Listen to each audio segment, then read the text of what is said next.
Hi friends, வணக்கம். Welcome to கல்வி பெட்டகம். நான் உங்க சத்யா. இந்த வீடியோல நாம இன்னைக்கு பார்க்க போறது இந்திய பொருளாதாரத்தின் சிறப்பு இயல்புகள் பத்தி தான் இந்த வீடியோல நாம பார்க்க போறோம். இந்த டாபிக் வந்து நம்ம குரூப் 2 குரூப் 3 நியூ சிலபஸ் படி யூனிட் 6ல வந்து ஃபர்ஸ்ட் டாபிக்கா கொடுத்திருக்காங்க. இந்த டாபிக்கான பாயிண்ட்ஸ் எல்லாமே நம்ம சமச்சீர் புக்ல இருந்து தான் கவர் பண்ணிருக்கேன். 11th நியூ எக்கனாமிக்ஸ் புக்ல இதுக்கான ஒரு தனி டாபிக்கே வந்து கொடுத்திருக்காங்க. சோ அதையும் நீங்க ரெஃபர் பண்ணிக்கலாம்.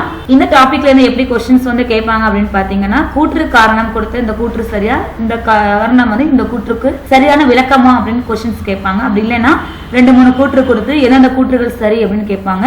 இந்த மாதிரியான क्वेश्चंस தான் இந்த டாபிக்ல இருந்து கேட்கிறதுக்கான அதிகப்படியான வாய்ப்புகள் வந்து இருக்கு. சோ வீடியோவை ஸ்கிப் பண்ணாம கடைசி வரலும் நீங்க ஒரு டைம் பார்த்தாலே போதும். இந்த டாபிக் வந்து அவ்வளோ பெரிய கஷ்டம்லாம் எதுவுமே கிடையாது, ஒரு சிம்பிளான டாபிக் தான். சோ வீடியோவை கடைசி வரலும் ஒரு தடவை பார்த்துருங்க. பார்த்துட்டா நீங்க திருப்பி வந்து படிக்க வேண்டிய அவசியம் இருக்காது. இந்த வீடியோவை நம்ம பார்க்கறதுக்கு முன்னாடி நம்ம சேனலுக்கு நீங்க இப்பதான் ஃபர்ஸ்ட் டைம் வந்திருக்கீங்க அப்படின்னா மறக்காம நம்ம கல்வி பெட்டகம் சேனலை சப்ஸ்கிரைப் பண்ணுங்க. பக்கத்திலே இருக்க பெல் ஐகானை கிளிக் பண்ணுங்க. அப்பதான் நான் எப்பெல்லாம் வீடியோ அப்லோட் பண்றனோ அப்பெல்லாம் உங்களுக்கு நோட்டிபிகேஷன் வரும். நம்ம டெலகிராம் குரூப்லயும் ஜாயின் பண்ணிக்கோங்க.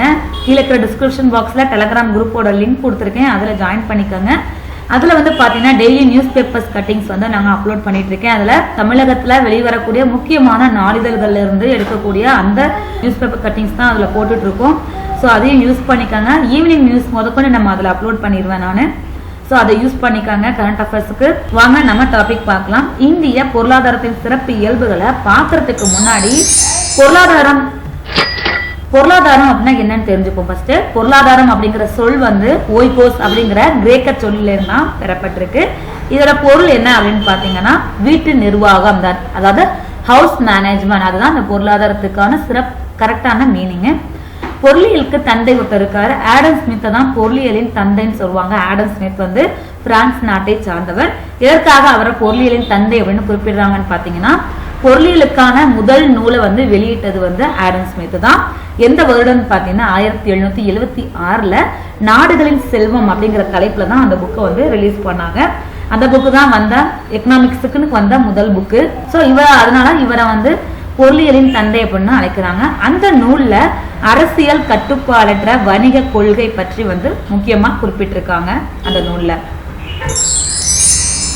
இந்திய பொருளாதாரத்தோட தன்மைகள் பார்க்கலாம். இந்தியா வந்து ஒரு வளர்ச்சி குன்றிய குறை வளர்ச்சி அடைந்த பின்தங்கிய ஏழ்மையான மற்றும் ஒரு வளர்ந்து வரும் நாடு.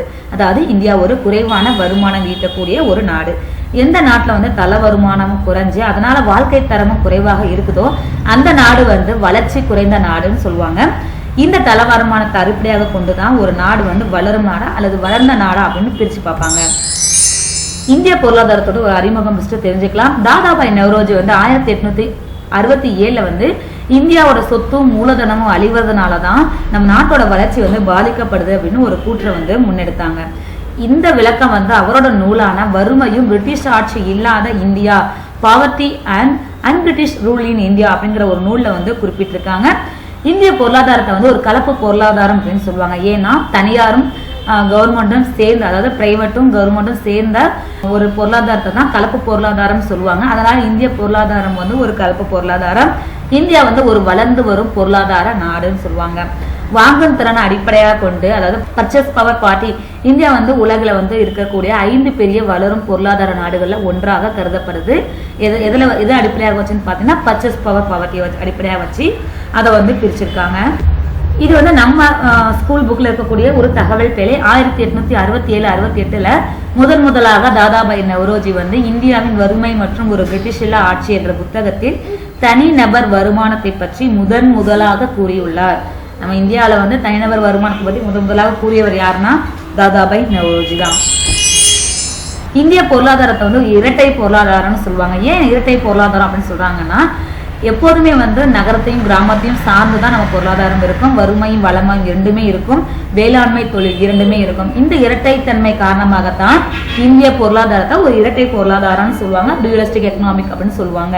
இது கூட கொஸ்டினா கேட்கலாம், இரட்டைத்தன்மை பொருளாதாரம் அப்படின்னு அழைக்கப்படக்கூடிய எந்த நாட்டின் பொருளாதாரம் வந்து அப்படி அழைக்கப்படுதுன்னு கேட்பாங்க. இந்திய பொருளாதாரம் தான் அப்படி அழைக்கப்படுது. வேலைவாய்ப்பின்மை, குறைந்த உற்பத்தி, போதுமான உட்கட்டமைப்பு வசதியின்மை இந்திய பொருளாதாரத்துல இன்னுமே காணப்படுதுன்னு சொல்றாங்க. இதுதான் வந்து ஒரு பெரிய டிராபேக்கா நம்ம இந்தியா பொருளாதாரத்துல இருக்கு. இந்திய பொருளாதாரத்தில் தாராளமயமாக்கல் மற்றும் தனியார் மயமாக்கல், உலகமயமாக்கல் 1991ஆம் ஆண்டு 3 ஓராண்டு திட்டங்கள் மூலம் வந்து புதிய பொருளாதார கொள்கை வந்து நம்ம நாட்டுல அறிமுகம் செஞ்சாங்க.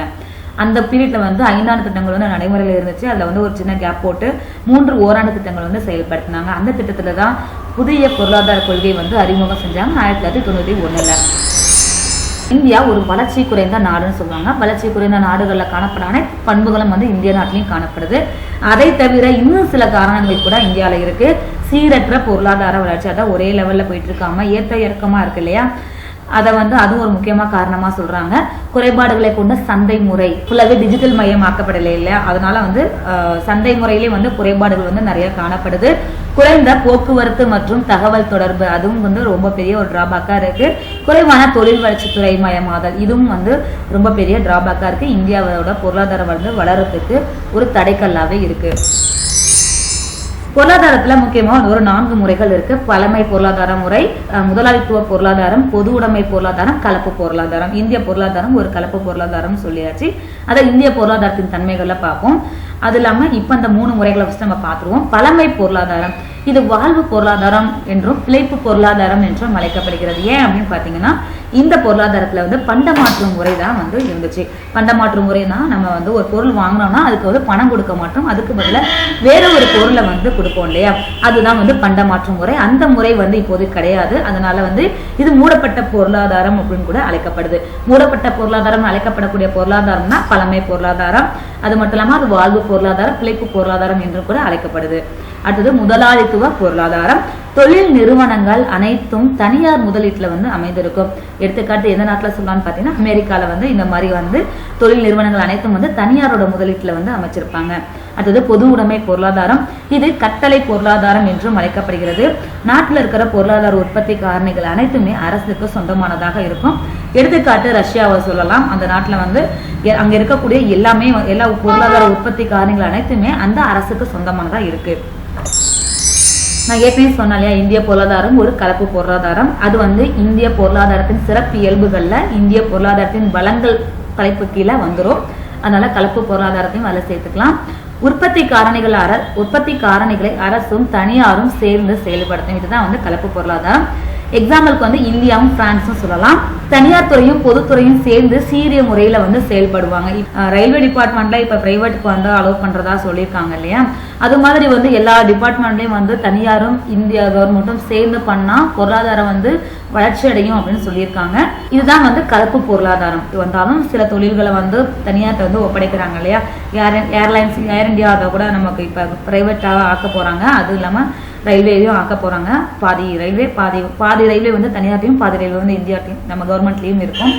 அது மாதிரியான பொருளாதார அமைப்பு தான் கலப்பு பொருளாதாரம். இந்த பொருளாதாரத்தால வந்து இந்திய பொருளாதாரம் வந்து வளர்ச்சி அடையும் அப்படின்னு அவங்க சொல்லியிருக்காங்க. கலப்பு பொருளாதாரம் என்பது முதலாளித்துவம் மற்றும் பொது உடைமையின் கலவையாகும். இது வந்து பாத்தீங்கன்னா நம்ம புக்ல கொடுத்திருக்க ஒரு தகவல் பேழை. மொத்த நாட்டு மகிழ்ச்சி என்ற தொடர் வந்து 1972ஆம் ஆண்டு பூடான் நாட்டின் 4வது மன்னரான ஜிக்மோ சிங்யோ வாஸ் அப்படிங்கிற ஒருத்தரால உருவாக்கப்பட்டது. இது வந்து நிலைத்த முன்னேற்றம், சுற்றுச்சூழல் பாதுகாப்பு, கலாச்சார மேம்பாடு, சிறந்த நிர்வாகம் ஆகியவற்றின் அடிப்படையில தான் மொத்த நாட்டு மக்களோட மகிழ்ச்சி குறியீடு அப்படிங்கறது குறிப்பிடுவாங்க. இது வந்து நம்ம கொடுத்திருக்க ஒரு தகவல் பேழை தான். வேளாண்மையில முக்கிய பங்கு. இது வந்து நம்ம எல்லாமே இந்திய பொருளாதாரத்தின் சிறப்பு இயல்புகள்ல பலங்கள் கீழே வர்றதுதான் கலப்பு பொருளாதாரம். அது கீழே தான் வரும். இனிமே நம்ம பார்க்க போறதும் அது கீழே தான் வரும். வேளாண்மையில் முக்கிய பங்கு வகிக்கிறது. இந்திய பொருளாதாரம் பார்த்தீங்கன்னா முக்கியமா அதோட பேஸே வந்து வேளாண்மை தான் இல்லையா. 17% உற்பத்தி வந்து நம்ம வேளாண்மை சார்ந்துதான் இருக்கு. பசுமை புரட்சி, பசுமை மாறா புரட்சி, உயிரி தொழில்நுட்ப கண்டுபிடிப்பால் வந்து வேளாண்மையில வந்து இப்ப நம்ம தன்னிறைவு அடைஞ்சிட்டோம். அதுவும் இல்லாம ஏற்றுமதியும் நம்ம செஞ்சுட்டு இருக்கோம். வளர்ந்து வரும் சந்தை. முன்னேறி கொண்டிருக்கும் நாடுகளுக்கிடையே இந்தியாவின் சந்தை பிற நாடுகளுக்கும் பல்வேறு வாய்ப்புகளை வழங்கி வருகிறது. நிலைத்த உள்நாட்டு உற்பத்தியை தொடர்ந்து தக்க வைப்பது மற்றும் அந்நிய நேரடி முதலீடு, அந்நிய நிறுவன முதலீடு ஆகியவை முதலீடு செய்யறதுக்கு ஆர்வம் வந்து காட்டிட்டு இருக்கு இந்திய சந்தை மேல. எப்படின்னு பாத்தீங்கன்னா அதாவது அதர் கண்ட்ரி கவர்மெண்ட்டே வந்து நம்ம நாட்டு மேல வந்து இன்வெஸ்ட்மெண்ட் பண்றது, அது மட்டும் இல்லாம அங்க இருக்கிற பிரைவேட் கம்பெனிஸும் வந்து நம்ம நாட்டுல வந்து இன்வெஸ்ட்மெண்ட் பண்றது, இதெல்லாம் வந்து நிறைய இப்போ வந்து நடந்துட்டு இருக்கு. வளர்ந்து வரும் சந்தையா நம்ம நாடு வந்து முன்னேறிட்டு இருக்கு. அடுத்து வளர்ந்து வரும் பொருளாதாரம்.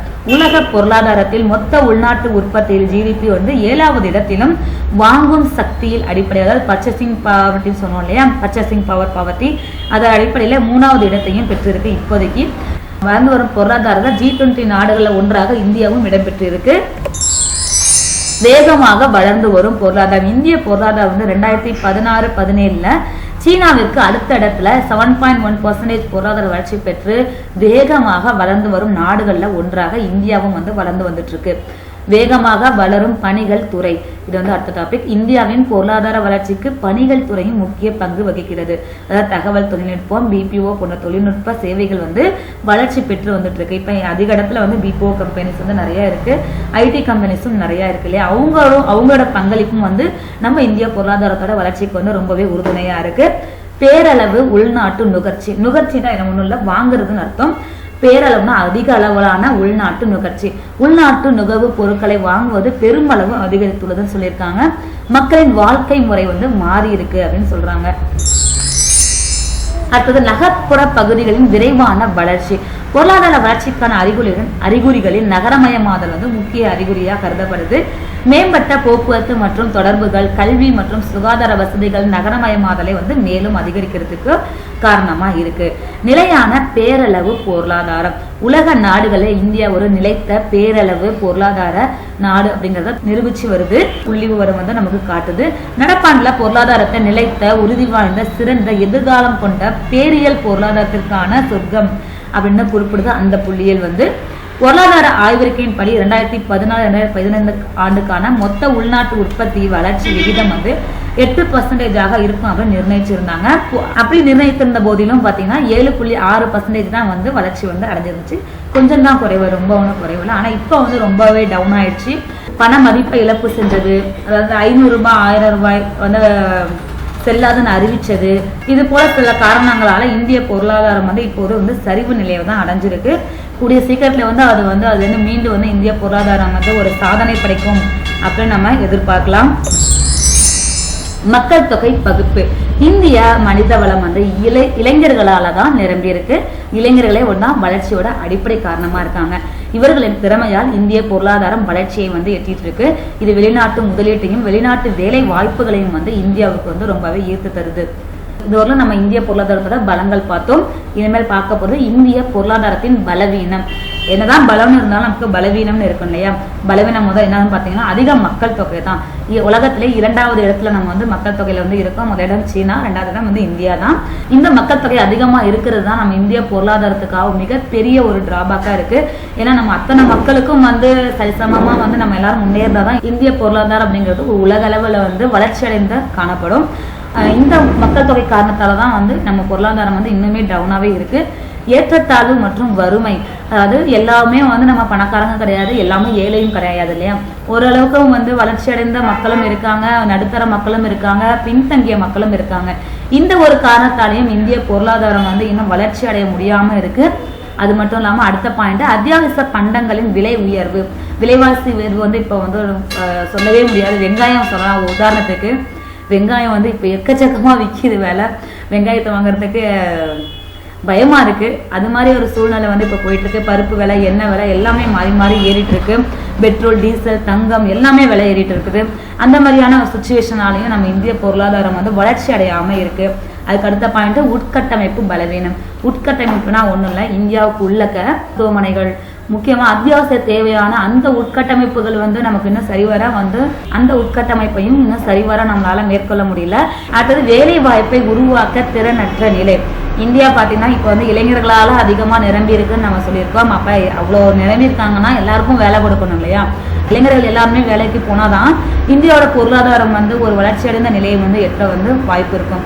அப்படி இல்லாதனாலதான் நம்ம இந்திய பொருளாதாரம் வந்து அந்த மாதிரியான வேலை வாய்ப்பை வந்து உருவாக்குறதுக்கு ஒரு திறனற்ற நிலை தான் வந்து இந்திய பொருளாதாரம் வந்து இன்னுமே வந்து பேக்லேயே இருக்கு. அடுத்தது பழமையான தொழில்நுட்பம். இன்னுமே வந்து பழைய தொழில்நுட்பத்தை வந்து யூஸ் பண்ணாங்க. இன்னுமே வந்து டிஜிட்டல் இந்தியா நம்ம என்னதான் நம்ம சொன்னாலுமே பல இடத்துல வந்து இன்னும் வந்து நம்ம கேஷ் கொடுத்து தான் நம்ம வாங்கிட்டு இருக்கோம். டிஜிட்டல் இந்தியாங்கிற மாதிரி நம்ம எதுவுமே வந்து கார்டு பேமெண்ட் வந்து நம்ம இன்னும் கொடுக்கல. இனிமே அந்த அளவுக்கு மக்களுக்கு வந்து இன்னும் விழிப்புணர்வு வந்து கிடைக்கல. கிராமப்புறங்கள் வரலும் அந்த அளவுக்கு ரீச் ஆகல. அந்த மாதிரி எப்ப ரீச் ஆகுதோ அப்ப வந்து இந்திய பொருளாதாரம் வந்து ஒரு ஒரு உயர்ந்த நிலையை அடைஞ்சது அப்படின்னு சொல்லலாம். இதுதான் வந்து இந்திய பொருளாதாரத்தோட ரொம்பவே ஒரு பெரிய டிராபேக்கா இருக்கு. ஸோ இதுல இருந்து நம்ம சீக்கிரம் மீண்டெழுந்து இந்திய பொருளாதாரம் வந்து ஒரு வளர்ச்சி பாதையை அடைஞ்சு இந்தியா வந்து சீக்கிரம் வல்லரசு ஆகணுங்கிறதா அனைவரோட நோக்கமும் ஆசையும். அதுதான் அது வந்து சீக்கிரம் நிறைவேறணும்னு நான் வந்து வேண்டிக்கிறேன். இதோட இந்திய பொருளாதாரத்தோட சிறப்பு இயல்புகள் வந்து நமக்கு முடிஞ்சிருச்சு. இந்த வீடியோ உங்களுக்கு கண்டிப்பா பிடிச்சிருக்கும், யூஸ்ஃபுல்லா இருக்கும் நான் நம்புறேன். யூஸ்ஃபுல்லா இருந்தா உங்க ஃப்ரெண்ட்ஸுக்கும் ஷேர் பண்ணுங்க. மறக்காம நம்ம சேனலை சப்ஸ்கிரைப் பண்ணுங்க. பக்கத்துல இருக்க பெல் ஐக்கானை கிளிக் பண்ணுங்க. அப்பதான் நான் எப்பெல்லாம் வீடியோ அப்லோட் பண்ணணும் அப்பெல்லாம் உங்களுக்கு நோட்டிபிகேஷன் வரும். கீழே இருக்க டிஸ்கிரிப்ஷன் பாக்ஸ்ல நம்ம டெலிகிராம் குரூப்போட லிங்க் கொடுத்துருக்கேன், அதில் ஜாயின் பண்ணிக்கோங்க. டெய்லி நியூஸ் பேப்பர் கட்டிங்ஸ், இந்த வீடியோக்கான PDF எல்லாமே நீங்க அதில் டவுன்லோட் பண்ணிக்கலாம். உங்களுக்கு வேறு ஏதாவது சந்தேகம் இருந்தால் கீழே இருக்க கமெண்ட் பாக்ஸ்ல தெரிவிங்க. உடனுக்குடன் நான் உங்களுக்கு பதிலளிக்க காத்திருக்கேன். முயற்சி என்றும் பலன் தரும். முயற்சி செய், தோற்றால் பயிற்சி செய். தேங்க்யூ.